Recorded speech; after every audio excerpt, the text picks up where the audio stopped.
How you doing out there, Olivia? My name is Krem, and I'm the Director of Fitness, and thank you for joining me for today's Mastering Form workout. In the Mastering Form workout series, what I've tried to do is to show you exercises that you can do whether you're at home, at the gym, whether you're traveling, exercises you can do outside, but more importantly, exercises that you can really get the fundamentals of, sort of the how-tos, why you actually perform that exercise, and how do you do it in a way that's safe for you. Because that's absolutely one of the most important things, is that you're doing exercises safely, so that way you're less ability to injure yourself, and also you're developing your body the way you want. So you got to do it right? So that's what the purpose of the Mastering Form workout series is all about. So if you haven't joined me for a workout before, always check with your physician, make sure everything's okay. We are going to go at a slow pace. This is more an educational sort of how-to, so we're not going to be working out fast and getting the heart rate up, but I do want to make sure that you always check with your doctor first. Have water. As with anything, you want to make sure that you are hydrated, so have your water with you. You know, I have mine with me because I talk a lot, so it's really important to make sure that you have your water with you when you're doing any type of activity. So today, I thought it would be a good idea to kind of show you some exercises that you can do with your core. I always get questions about how do you tighten the core, how do you shape the core, how do you get a six-pack, I mean, whatever it is. You know, so I'm going to show you a couple of exercises that I really like to do with the core. And then also some exercises you can do for the front of the arms. That's another question that I get asked, is that how do you develop the front of the arms? So that's what we're going to do today. Mastering Form series today is focusing on the front of the arms and the core, the stomach muscles, okay? So let's dive on in. So I figured what we'll do first is kind of start with front of the arms. They are, you know, the front of the arms here, called your biceps. It's really important to work those specific muscles out. I'm going to use some dumbbells to kind of go through this movement today, but just to show you before, if you don't have dumbbells, cans work great, water bottles work great, your own body weight works great, so it's not like you have to have these dumbbells. But if you are doing them with dumbbells, always start low, if this is the first time that you're kind of trying this specific exercise. Start low. It's really important because you can always build up as you get stronger, but when it comes to learning proper form, start low. It's always a good tip I always like to really kind of make sure that I really give across to you. So first exercise is going to be a dumbbell hammer curl. Now, biceps, or front of the arms, are important for different reasons. Of course, you know, sometimes people work on them because it gives a really good look to the upper body. It's that, you know, that long muscle there. There's more than one muscle right there, but we're talking about specifically for this one, this exercise, this muscle right in the front. But it's also important when it comes to like your grip strength, okay, when you think about the things that you grip. So really having, you know, really strong biceps are important for that. Also for, you know, really kind of lifting and carrying things and carrying heavy objects or pulling things towards you across the body. So the front of the arms and the biceps are really important to develop, okay? So it's not just about, you know, having a nice look, it's about the functionality in the everyday movements that we do. So let's get into it. Dumbbell hammer curl. One of the first things you want to do is always to have really good placement with the body. So I want my legs to be about hip width apart. I want to stand pretty natural. Slight bend in my knees. What I want to avoid doing is locking my knee joint. So I want to have a slight bend in my knees. I want to have some really good posture. So I don't want to be slumped over. I want to stand up nice and tall, core nice and engaged and tight. I want to have my hands basically vertical to the ground. So there's different types of bicep curls. Sometimes you might have seen it with the hands are up, but we're going to have our hands vertical to the ground, okay? So I've got good posture, slight bend in my knees, and what I want to do is just curl and curl. And what I'm focusing on when I'm curling is I want my elbow to stay fixed, meaning I want to avoid having my elbows swing like this, okay? At that point, it's not that you won't feel it in your arms, but you're using a lot of undue momentum to do the exercise this way. You're getting your shoulders involved and you're taking off a lot of the pressure for the bicep or the front of the arm, and that's what we're here to work. So you want to make sure you got that really good form. So I want my elbows to be fixed to the side of my body. And when I say fixed, I don't mean pulled in tight. I just what I mean like that center point where my elbow is center right in the middle of where my torso is. So I'm here. I want my hands relaxed. Sometimes what we do when we're working out the front of the arms is we grip super tight, and then you notice your arms, your forearms get really, really strained. So really to help with that, have a loose grip. You want to make sure you hold it, but a loose grip. And it's important that I have a weight that I feel like I can let the front of the arm do the work by itself. So again, I don't want to, right? That means it's too heavy. So remember, it's okay to go down. I'm bringing it up just about to here. Okay, now, once you bring it up past this point, at this point, sometimes again, the shoulders start doing more of the work. So I want to be right here, a little more than halfway, when I'm doing my hammer curls. There we go. Loose grip, good posture, just like that. Now, if you feel like you want to alternate, you can do that. So let's just say for some reason you want to switch it up, or you don't want to do both, right? Then you can alternate.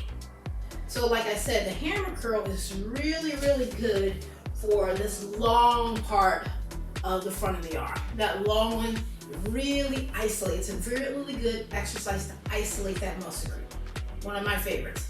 Okay, so the next exercise we're going to do for the front of the arm is called a dumbbell concentration curl. We only need one dumbbell or can or a water bottle, if you're using one of those. And you're going to do this seated, sitting on a bench, a chair, whatever you have that you feel is not going to move on you. It's really important. Now, one of the reasons why I like the dumbbell concentration curl is it really is a move that forces you to completely focus on this front of the arm right here, because we're anchoring it. Now, some like to anchor the elbow on the leg. Some like to anchor the back of the arm right here to the inner thigh. I'm more partial to the inner thigh, okay? So lowering my body's position to put my arm back of my arm in the inner thigh. So that's more what I'm partial to. It can be done both ways. It just really just determines on what you feel comfortable with. So with this one right here, one of the reasons why I also like it is because since you are really forced your arm to be fixed to a certain position, which is my leg, it really focuses a lot of tension on the front of that arm. It really forces that muscle to do a lot of work by itself, and it tires it out, which means it's going to help strengthen it even more. So that's one of the reasons why I like this concentration curl, this dumbbell concentration curl. So I'm going to have my arm, back of my arm, in the inner thigh. This hand's just kind of hanging out. So wherever you want, wherever is comfortable for you. My palm is actually facing you, okay? And I'm going to come right up, and I'm curling. Again, I like a loose grip, okay? I'm holding the dumbbell because I don't want to drop it, but I'm not squeezing tight on it. It's nice and light right there. And as I'm curling, I'm going about halfway up. I'm not going too far, okay? Because I feel like as you start to develop and you start having more weight or more poundage, if you go up too high, then your form tends to kind of get a little lax. And remember, this is all about proper form, right? So, arm is here. This is all I need, right there. And even though using a light weight, I'm really thinking about executing and really making this muscle driving through and squeezing as this arm comes up. My body is perfectly still, right? So I'm not swaying, right? No helping. I'm fixed right here. Now let's say, for instance, I wanted to do this position where my elbow is on top. Same thing. Arm all the way down. So it's really up to you on which one you prefer, okay? Sometimes I do both, but I'm more partial to nice and low. I feel like I get a really good isolation on the front of the arm here, really good burn, right? Or hypertrophy there. So whichever you prefer. All right, so that was 2 exercises for the front of the arm. Dumbbell hammer curl, dumbbell concentration curl. Awesome exercises to really help strengthen the front of that arm, to help with just, again, that pushing, that pulling towards you. Really important to kind of engage in those areas of where you're developing the front of the arm, the bicep muscles. All right, so as promised, let's do some core. And we're gonna put this to the side, I don't need it. Yeah, there's so many exercises that you can do for your core or your stomach, your abdominals, whatever you want to call it. So these are just a couple, just to kind of add to your routine, okay? The first thing we're gonna do is a crossover crunch. Now, when you're doing a crossover crunch, I want to have my hands out sort of behind my head. Now, I've talked about this before. I'm not a fan of clasping the fingers together. In my thoughts, it forces you to kind of pull on that spine, pull on that neck too much, and you clasp your fingers together. So I'm more partial to having just sort of my hands, my fingertips sort of touching each other, but allowing my head to rest in my hand versus the pulling, okay? So just a little something to kind of help. If you do have neck strain, it's important to make sure you're not pulling on your neck with this one. Now, I want to make sure I have a little bit of a small space in between my chin and my chest. Again, avoid that pulling on the neck. And I'm going to cross, when I do a crunch, this crossover is not just to work these stomach muscles here, but a lot on the sides, okay? And when we think about the sides, we do it for that sort of side-to-side movement we do all the time. That twisting side-to-side movement. When we drop something on the floor and we bend up and we go to reach it, that's what this crossover crunch really helps to develop those muscle groups. So not just here, but these here. Okay, let's get to it. So, I'm on my surface, my chin is up, my hands are in a good position, and when I come up, I'm crossing. Now, what I like to visualize when I cross is that my elbow and my knee, the opposite, are connecting. They're not actually going to connect, but that's what I like to think about, right? It's that whole visualization. Crunch and down. Crunch, down. So it's that crossover. Cross. Cross.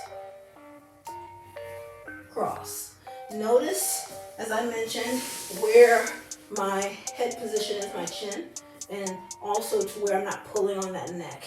So if I was showing you from this angle here, cross. So again, elbow to knee, I'm down.